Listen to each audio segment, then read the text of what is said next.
Two-dimensional shapes are formed on a flat surface.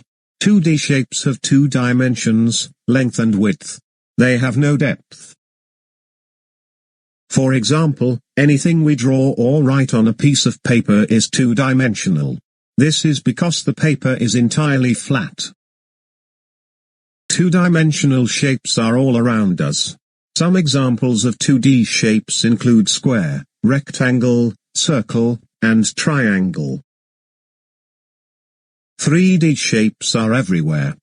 A dice is an example of a cube. An ice cream cone is an example of cone. A soccer ball is an example of a sphere.